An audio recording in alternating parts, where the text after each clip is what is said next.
Bismillahirrahmanirrahim. Assalamualaikum warahmatullahi wabarakatuh. Eh, Halo guys, sebelumnya perkenalkan gitu ya. Di sini saya akan menjelaskan tentang Object Oriented Programming dengan definisi, implementasi, dan juga analoginya. Ya, konten pada presentasi kali ini adalah yang pertama ada definisi dari OP, itu seperti apa, terus ada encapsulation, itu ada bagian dari salah 4 dari OP konsep. Terus ada juga abstraction atau menghapus informasi yang tidak diperlukan. Terus ada inheritance atau penurunan sifat atau pewarisan atribut dan metode dari kelasnya. Gitu. Lalu ada juga polymorphism atau uh, inseparable and an essential concept of every open language. Jadi kayak polymorphism itu kayak mempunyai uh, suatu hal yang sama namun ada limit yang berbeda. Lalu juga ada juga konstruktor atau enables an object to utilize itself. Jadi seperti mampu menginisialisasi diri sendiri seperti itu. Lalu ada juga analoginya nanti. Jadi setiap definisi, encapsulation, abstraction, inheritance, polymorphism, dan juga konstruktor ada analoginya masing-masing. Nah, untuk analoginya sendiri kita ambil yaitu pada kelas sekolah. Sebelumnya, perkenalkan nama saya Andika Eka Putra Sutrisno. NIM saya yaitu 1217050010. Saya merupakan mahasiswa dari Universitas Islam Negeri Sunan Gunung Jati Bandung. Sekarang saya di semester 4 dan jurusan saya yaitu Teknik Informatika. Jadi di sini saya akan menjelaskan kepada kalian gitu ya tentang definisi, implementasi, dan juga akan memberikan penjelasan gitu ya, sebuah analogi logical understanding, analytical understanding atau pemahaman logika untuk membuat lebih mudah dipahami. Next, in table of contents-nya seperti yang dijelaskan dari awal juga, definition, encapsulation, abstraction, inheritance, polymorphism, dan juga construct. Next, ini ada quote sedikit. Jadi this is quotes, words full of wisdom that someone important said and can make the reader get inspired. Someone famous. Okay.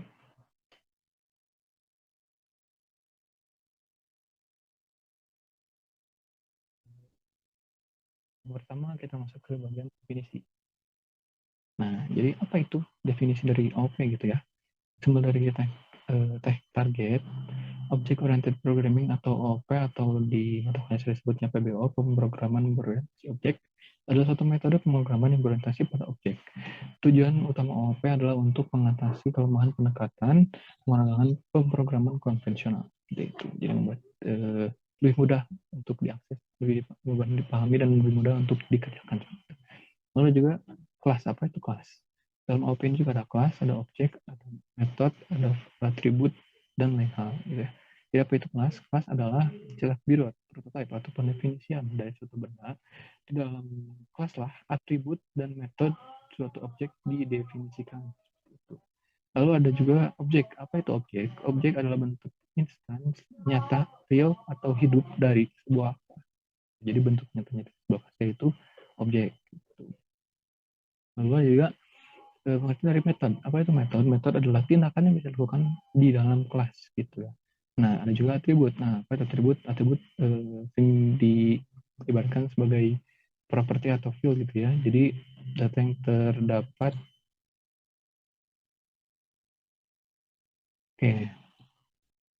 Jadi definisinya yaitu apa itu metode ya? Jadi metode adalah tindakan yang bisa dilakukan dalam kelas gitu ya. Lalu juga atribut. Apa itu atribut? Atribut adalah sering disebut sebagai property atau field atau sering disebut juga menempel gitu ya dalam si kelas atau objeknya gitu. Nah, ini ada analogi untuk definisi dari OOP, ada juga objek, ada metode, ada atribut gitu ya. Nah, di sini kita ibaratkan ada dua. Saya lihat di sini ada gambar sekolah. Nah, ini ada gambar sekolah, guys. Dan juga ada gambar anak-anak kan kita beri nama dari sini gitu ya. Ini namanya Intan, Ella, Kevin, David, sama Emma. Jadi mereka bersekolah di tempat yang sama, di sekolah yang sama. Gitu ya. Kita ibaratkan mereka ini sekolah di tempat yang sama, di hari pertama. Kebetulan ini hari pertama mereka bersekolah atau mereka bertemu dalam kelas. Gitu. Nathan happy banget ini ya. Lalu maka dapat disampaikan dalam OP itu kelasnya yaitu sekolah, di mana maksud dari kelas sekolah ini secara keseluruhan dapat dimasukkan atau diakses kapan saja gitu ya oleh siapapun itu, bisa diakses kapan aja gitu ya, karena terbuka atau bersifat publik gitu. Lalu juga objek atau nama sekolah.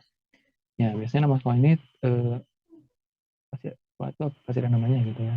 Nah, kita beri nama aja sekolah ini dengan nama sekolah mereka gitu. Nah, ini disebut dengan objeknya, objek dari si sekolah ini, namanya sekolah mereka.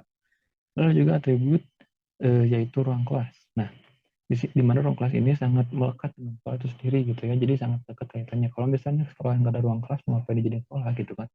Tidak berguna seperti itu. Lalu juga metode atau siswa-siswinya gitu ya, murid dari sekolah atau orang-orang yang dalam kelas itu murid siswanya seperti Intan, Ella, Kevin, David sama Emma ini termasuk dalam metodenya atau kita sebut sebagai ya kelas metode dalam OOP gitu ya. Itu. Next masuk ke encapsulation. Jadi encapsulation ini definisinya adalah memiliki makna penggabungan antara dua atribut dengan prosedur atau metode yang mengolahnya. Dimana kita analikan sebagai berikut gitu ya. Di sini masih kita pakai contoh ruang kelas yang sama dengan eh, orang yang sama yaitu Intan, Ella, Kevin, David dan Emma. Jadi mereka lagi ada di ruang kelas sebelah kiri gitu ya, dan sebelah lainnya ada ruang kelas kosong gitu ya. Adanya ruang kelas di sebelah kiri yang diisi oleh Intan, Ella, Kevin, David dan Emma, berarti mereka bisa melakukan apapun di dalam kelas ini gitu ya, baik itu belajar, main ataupun mengerjakan sesuatu hal lainnya dalam kelas ini. Dan kebetulan ruang sebelah sini itu kosong gitu ya, nyatanya kita anggap nyatanya itu kosong, beneran kosong. Namun guru dari mereka ini tidak memperkenalkan mereka untuk main di dalam ruang kelas ini gitu ya. Nah, jadi dapat kita simpulkan dalam OP sebagai berikut. Ruang kelas kiri yang diisi oleh para murid yaitu Intan, Ella, Kevin, David, dan Emma. Sebelah kiri itu disebut dengan encapsulation. Dengan kata lain yang mereka bisa melakukan apapun. Jadi kombinasi antara metode dan atributnya, mereka bisa lakukan apapun dalam ruang kelas tersebut gitu ya, dalam sebuah objeknya di dalam ruang kelas ini gitu ya. Dan ruang kelas di sebelah kanan ini yang kosong dan dilarang untuk dipakai itu disebut sebagai encapsulation atau kelas private gitu ya. Jadi akses terbatas yang tidak bisa diakses oleh banyak orang gitu ya, karena tidak diperbolehkan dipakai gitu ibaratnya mah. Oke guys, next. Lalu ada abstraction. Nah, apa itu abstraction? Definisinya adalah paradigma OOP. Dalam paradigma OOP adalah sebuah konsep di mana kita dapat mengatur sebuah kompleksitas dalam sebuah struktur kode kita. Kompleksitas ini dapat kita atur sehingga kita dapat menghandle detail yang tidak diperlukan dan menampilkan data relevan dengan apa yang dibutuhkan. Pasti bingung ya ada definisi mana, kita lanjut saja ke analoginya. Nah, mantap nih ya. Masuk analogi. Jadi di sini kita analogikan untuk abstraksi sendiri kita lihatkan sebagai berikut. Dalam satu sekolah pasti terdapat murid gitu ya. Nah, kita sebut salah satu murid ini yang ada di gambar itu namanya Nancy. Nah, Nancy tentunya punya atribut, punya nama, punya umur, terus dia ada di kelas berapa, ruang kelasnya di sebelah mana. Nah, tapi sekolah menyembunyikan info yang tidak disebarluaskan semuanya. Itu ya, seperti contoh nama orang tua. Karena biasanya nama orang tua itu suka dipakai buat ngecek aja kalau diterima ya guys ya. Tuh, mengamal sekali ya. Jadi, bisa kita simpulkan dalam OP sebagai berikut. Jadi, abstraksi itu suatu informasi atau atribut, ada yang nampak jelas, ada yang disembunyikan. Nah, jadi dengan kata lain, jadi informasi pribadi seorang anak itu di sekolah tidak semuanya diinfokan, dikasih tahu gamblang gitu ya. Misalnya paling yang dia tahu, yang mereka tahu kayak namanya siapa, umurnya berapa, kelas berapa, ruang kelasnya sebelah mana kayak gitu. Sisanya kayak nama orang tua, informasi kayak kakaknya siapa, punya adik berapa, asal dari mana, itu biasanya informasi yang disembunyikan atau tidak diberitakan lebih lanjut. Next kita lanjut ke inheritance. Inheritance atau bisa dipahami dengan penurunan sifat adalah penurunan atribut atau metode dari kelas parent superclass ke kelas child atau subclass. Ini menandakan bahwa OOP mendukung konsep kode reuse di mana data-data yang ada di kelas parent bisa dikenal di kelas child. Gitu. Lanjut kita ke analoginya. Nah, di sini analoginya adalah kita bisa di foto ini ada elementary student atau siswa sekolah dasar, ada juga junior high school student atau siswa sekolah menengah pertama, terus high school student atau siswa sekolah menengah atas gitu ya. Kita ambil contoh berikut gitu ya. Yang tadi nih orang-orang kayak Intan, Ella, David, Kevin sama Emma itu sekarang sedang menginjakan kakinya di SD kan karena baru masuk tadi di awal. Pasnya kan berarti kita recall lagi ya, pasnya itu sekolah. Nah, sekolah ini punya objek namanya, nama sekolahnya itu objeknya, ada juga metodenya sama atributnya gitu ya. Atributnya itu ruang kelas dan metodenya itu siswa-siswa yang di dalamnya ya, si yang Dapi sama Emma itu tadi gitu ya. Nah, sekarang berarti kan mereka tadi di awal lagi baru saja menginjakkan kakinya di SD gitu ya, karena baru naik dari TK. Bisa mereka dari TK mana masing-masing. Maksudnya saat mereka menginjakkan kakinya di SD sekarang gitu ya, mereka mewarisi atribut dan metode yang sama jenjang pendidikan dari jenjang pendidikan yang lebih rendah gitu ya, lebih tepatnya TK. Nah, dan kata lainnya seperti ini. Jadi inheritance atau pewarisan adalah mewarisi atribut dan metode dari jenjang pendidikan yang lebih rendah. Contoh, SD mewarisi TK, SMP mewarisi SD, tentu saja SMA mewarisi SMP. Gitu ya. Jadi ibaratnya mah dari TK ke SD itu pasti mewarisi sifat dari TK itu pasti dibawa ke SD. Gitu. Seperti itu analoginya Indonesia. Oke guys, next kita masuk ke polymorphism sekarang Indonesia.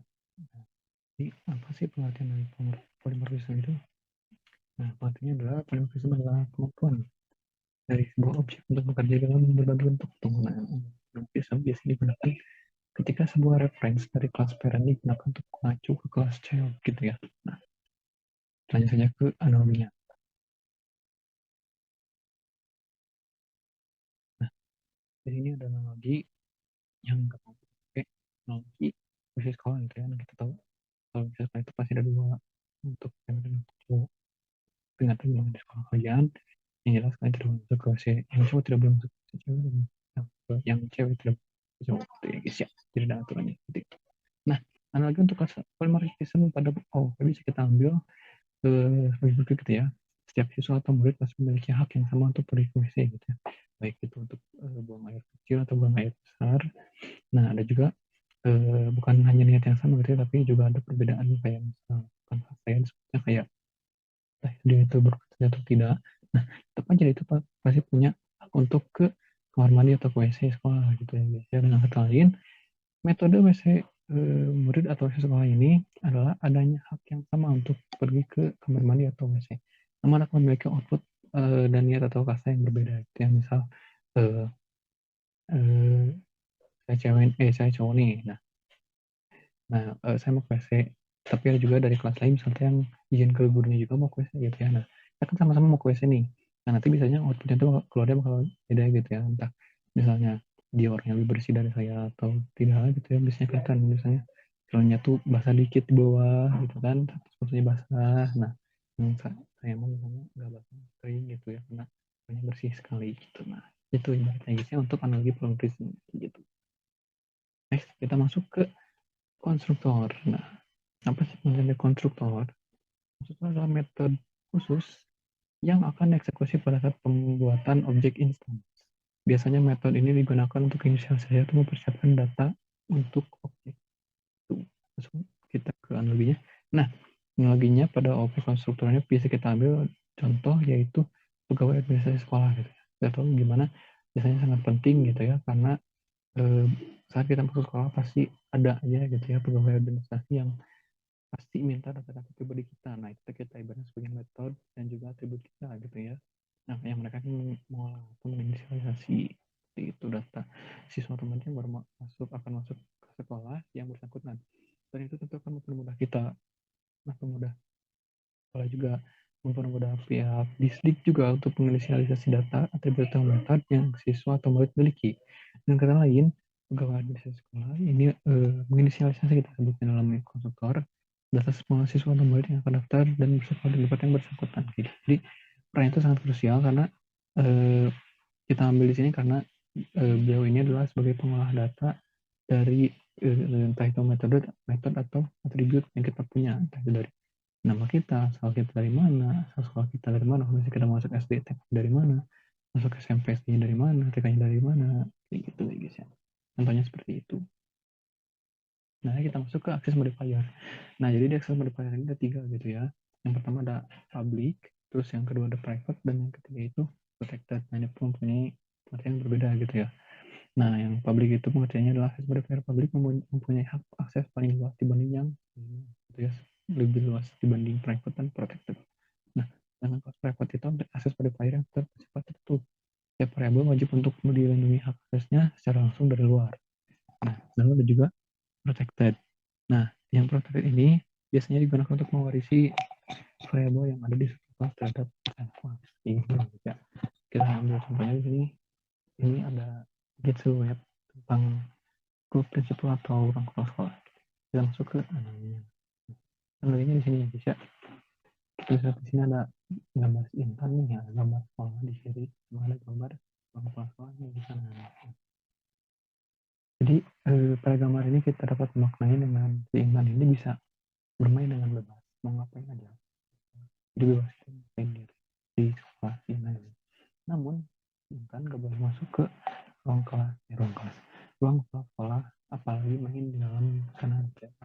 Ngapain itu kan gak boleh di sana dia. Gitu karena ruangnya private, hanya orang tertentu dan kepala sekolah saja bisa mengakses. Nah, dengan kata lain kita bisa simpulkan dalam OOP yaitu sekolah ini ya, gambar di kiri ini adalah kelas publik ya guys. Ini adalah publik karena sekolah ini bisa diakses kapan aja gitu ya. Intan itu bisa main juga, bisa belajar yang paling bebas. Jadi karena aksesnya tadi di pengertian itu aksesnya lebih luas daripada yang lainnya. Nah, sementara ruang kepala sekolah kanan ada 2 kata nih ya. Tidak boleh masuk sembarangan, boleh main di ruang kepala sekolah. Nah, ini memiliki 2 makna berbeda. Gitu. Yang pertama, kelas private itu contoh katanya, maksudnya tidak boleh masuk sembarangan. Ini kata pertama gitu. Tidak boleh masuk sembarangan. Ini berarti siapapun nggak boleh masuk sembarangan gitu ya, kalau tidak memiliki tertentu yang ingin disampaikan kepada kepala sekolah. Apalagi intan kita tahu kan masih murid sekolah dasar gitu ya, masa mau masuk ke ruang kepala sekolah ngapain gitu. Nah, jadi termasuk tidak boleh sembarangan. Kata keduanya adalah apalagi main di dalam ruang kepala sekolah, ini namanya kelas protected gitu. Kita ibarat kelas protected gitu. Nah, jadi ini tingkatannya lebih parah lagi nih. Kalau kita masuk aja nggak boleh, apalagi sampai main di dalam gitu ya. Nah, ini ibaratnya private, rahasia dalam rahasia. Nah, ini gitu lah. Pertama, rahasia pertama itu tidak boleh sembarangan, yang kedua apalagi main di ruang kepala sekolah gitu. Nah, itu kita bisa sebut ini akses behavior, ada public, ada kelas private, ada juga kelas protected. Nah, mungkin sekian bagi saya yang bisa saya sampaikan.